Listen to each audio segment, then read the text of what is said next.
Paz do Senhor, irmãos do grupo A Chave da Oração.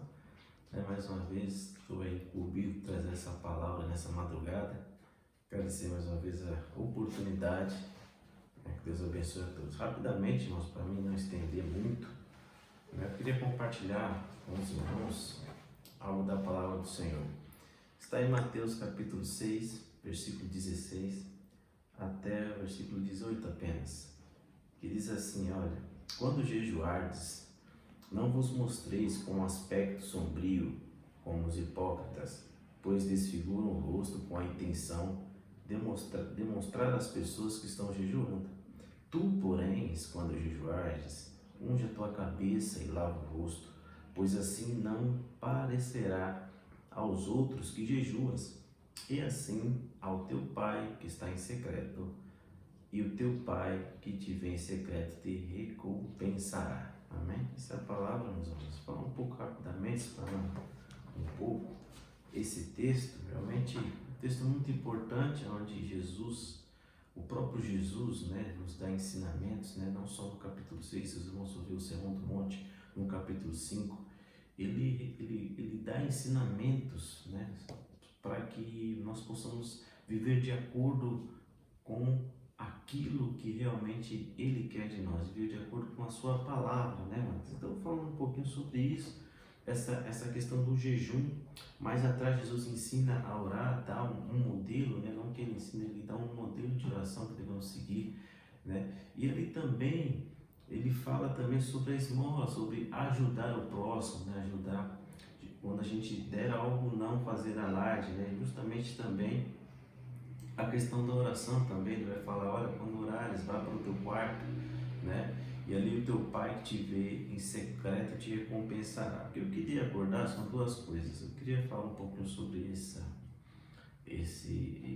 essa questão que Jesus fala, para que a gente não mostrar esse aspecto sombrio. E era justamente o que estava acontecendo, Se a gente for realmente pegar toda a questão histórica envolvendo o povo judaico, a gente sabe que eles apresentavam, principalmente os religiosos, os fariseus, os escribas, apresentavam muitas vezes que estavam jejuando, Então era um aspecto de melancolia, um aspecto de tristeza, no seu semblante, muitas vezes barbudos, muitas vezes tristes, contristados, em seus rostos, para que ali expusesse algo para aquelas pessoas e elas enxergassem: olha como é que ele está jejuando a Deus, ele está fazendo, então, para ter aplausos e ali reconhecimento do povo, Mas que bem na verdade eles estavam agindo para ali ter a recompensa, os aplausos. Mas Jesus, ele fala que nós devemos fazer justamente ao contrário, E essa ideia do jejum, a gente não tem tempo aqui para explorar muito essa questão na antiguidade, como é que funcionava, Os fariseus e aqueles religiosos jejuavam até mesmo 4 vezes, Tem a questão também da época de Moisés, quando Moisés subia ao Monte Sinai e voltava, o povo também jejuava.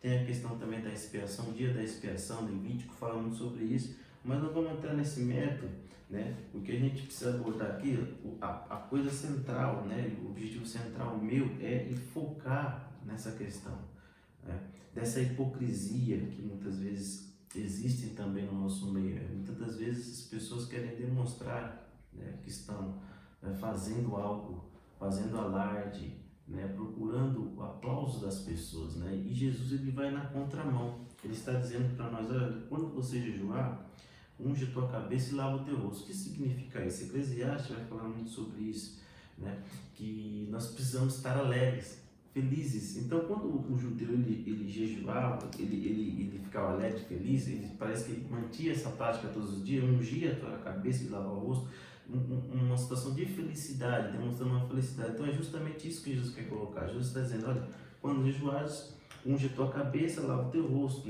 Pois assim você não vai demonstrar e aparecer que você está jejuando, mas é o seu Pai que está em secreto que vai te recompensar. Então, essa questão que Jesus fala da hipocrisia, de toda essa casta, essa casta farisaica, e hoje existe muito isso também, está no nosso meio aculturado, né? Essa hipocrisia, e a gente for analisar a questão que vem do original do grego, né? Que fala justamente uma palavra que chama muito a minha atenção, a questão do ator, né? Ator é aquele que atua, né? No original grego. E aí a gente se depara com essa palavra e com esse sinônimo, com essa referência no grego, que é o original, que a Bíblia foi escrita, né, na antiguidade, a primeira língua escrita. Então a gente vai tratar sobre ator, e ator, a gente sabe que o ator, qual que é a função dele? De atuar, né? A gente vê muitos filmes ali ele atuando, né? E Jesus, ele trata justamente, fala dessa hipocrisia dos fariseus, né? Que eles são hipócritas, ou seja, eles são atores, eles estão fingindo ser uma pessoa que não são na realidade. Então, me chama muita atenção isso. Então, Jesus, ele sempre, por isso que Jesus vai sempre na contramão daquilo que eles estão fazendo, daquilo que eles estão falando, né? E o que para nós fica rapidamente, né? Eu sei que é muito difícil a mensurar e colocar isso né, bem resumidamente, mas eu vou tentar aqui. Essa questão da gente não fazer alarde, não fazer realmente transparecer que nós estamos jejuando, né, que nós estamos orando, que nós estamos fazendo, ajudando o nosso próximo, né? Eu queria falar sobre isso. Então, o próprio Jesus, que é a nossa referência maior, né, que é a nossa principal referência, na verdade, do cristão, né, em Mateus capítulo 2, versículos 1 e 2, você consegue enxergar ali, porque como Jesus tratou essa relação de jejuar, né? Ele vai jejuar no deserto, né? Mas antes ele está sendo batizado por João Batista. Ele está sendo batizado por João Batista. E ali existia uma multidão. Os irmãos sabem que quando Jesus foi batizado por João Batista, com certeza existiam muitas pessoas à volta, porque antes, até mesmo em Mateus 3, diz que a palavra do Senhor diz, o narrador, ele disse que vinham de Jerusalém, as pessoas vinham de vários lugares ali daquela região para serem batizados por João. Então, ali existiam muitas pessoas. E em nenhum momento, quando Jesus ali é batizado, você vê quando vira para o capítulo 4, o versículo 1 é enfático em dizer: e Jesus foi impelido pelo Espírito Santo. Jesus não fez nenhuma alarde. Jesus não falou para João Batista: João Batista, vamos lá, vamos fazer um jejum. Não chamou nenhum outros que estavam à sua volta: vamos lá, vamos fazer jejum. Então, Jesus o que? Ele foi impelido pelo Espírito Santo ao deserto, e ali jejuou 40 dias. Então, a nossa principal referência é Jesus Cristo.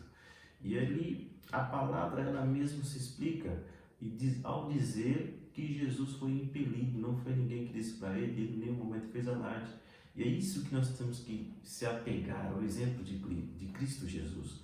Ele é o nosso Salvador, Ele é o nosso Deus, né? E aí Jesus ele vai novamente lá na frente falar com eles: olha, não façam isso, né? Pois as pessoas elas já vão ter o seu galardão. Aqueles que fazem isso já têm a sua recompensa, já tem a paga do seu salário. Recompensa, dentro de um conceito também grego, é exatamente isso. Você faz alguma coisa para ser, você ter um salário, ser pago para aquilo, né, meus amados?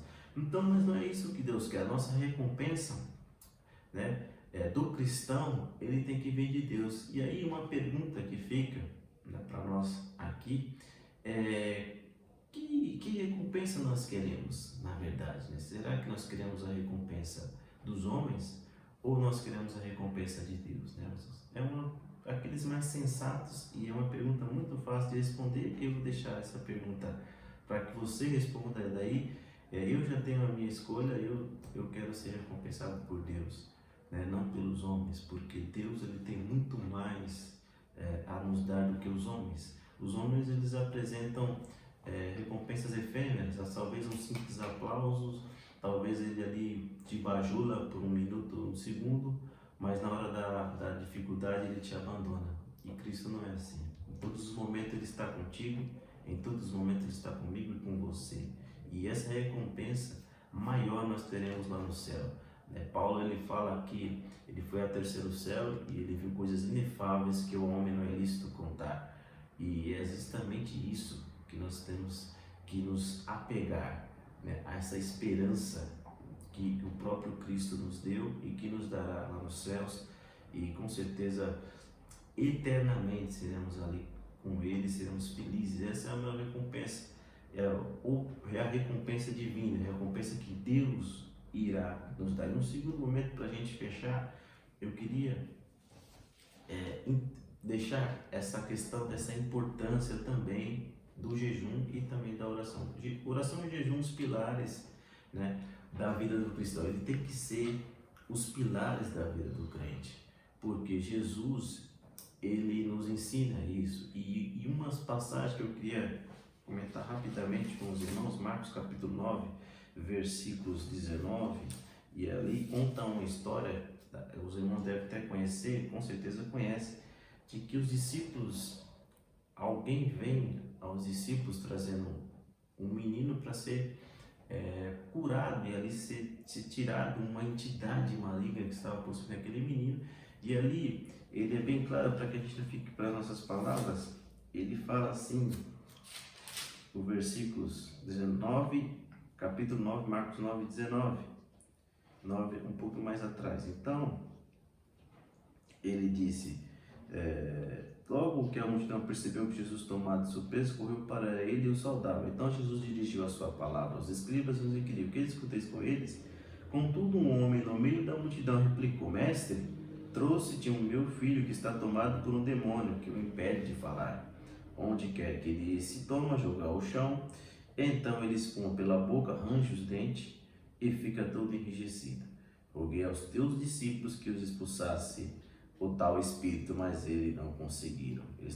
Admoestou Jesus, dizendo: olha, geração sem fé, né, perversa, até quando estarei convosco? Trazei-o a mim. E ali Jesus realiza aquela cura, né? E aí os discípulos ficaram com uma interrogação na cabeça deles, e mais na frente ele vai questionar Jesus. Eles vão chamar Jesus em secreto e vai dizer assim, ó: mais tarde, no versículo 28, quando Jesus estava em casa, seus discípulos o consultaram, dizendo: por que razão não fomos capazes de expulsá-lo? E aí Jesus, no versículo 29, responde: e Jesus lhes advertiu: essa espécie de demônio só é expelida com oração e jejum. E é isso que eu queria encerrar minha participação, dizendo que, por isso que eu disse a importância da oração e do jejum. E que Jesus, ele nos diz: olha, certas castas de demônios só saem com oração e jejum. Então, dizendo para mim e para você que se a oração não fizer parte da nossa vida, se o jejum não fizer parte da nossa vida diária com Cristo, nós não conseguiremos fazer algumas coisas, nós não conseguiremos ter autoridade, porque o jejum vem, muitas das vezes, te fortalece, né? Te fortalece para algo, te dá autoridade, porque quando você vai expulsar algum demônio, você tem autoridade, justamente que os discípulos não tinham naquele momento, né? E a oração, que também ela é poderosa, pois ela nós conseguimos realmente conversar com Deus através da oração, e a oração pode ir muito em seus efeitos na vida de um justo, é claro que se ele for justo. Então, meus amados, eu queria dizer, para a gente encerrar, essa importância de estarmos orando e jejuando, né? E que nesse momento em que a vinda do Senhor se aproxima, isso tem que ser mais evidente na sua vida, na minha vida, pois sabemos que o diabo, o inimigo das nossas almas, sabe que não tem mais tempo, não tem mais jeito para ele. E o que ele faz? Ele quer abraçar o máximo de pessoas para levar com ele para o inferno. E aí ele sabe que o tempo dele está acabando, então ele vem nos atacar. E quando ele vem nos atacar, se nós não estivermos com a armadura, com a oração em dia e com o jejum, muitas das vezes nós temos que manter isso diariamente. A partir desse momento, e aqueles que não têm essa prática, que realizem, comecem a realizar, porque sabemos que no final dos tempos a batalha ela vai aumentar, se intensificar. E aí, meus amados, só aqueles que estiverem no centro da vontade de Deus, se eles estiverem capazes, né, com toda a sua armadura, né, com toda a autoridade, com oração, com jejum, com amor, nós conseguiremos sim vencer. Se não, nós tombaremos facilmente no campo de batalha. Fique com essa palavra, medite na palavra do Senhor. Eu quero agradecer a oportunidade. Que Deus os abençoe em Cristo Jesus. Amém. Deus os abençoe. Lembre-se bem, oração e jejum diariamente precisa estar na sua vida e na minha vida. Glórias a Deus.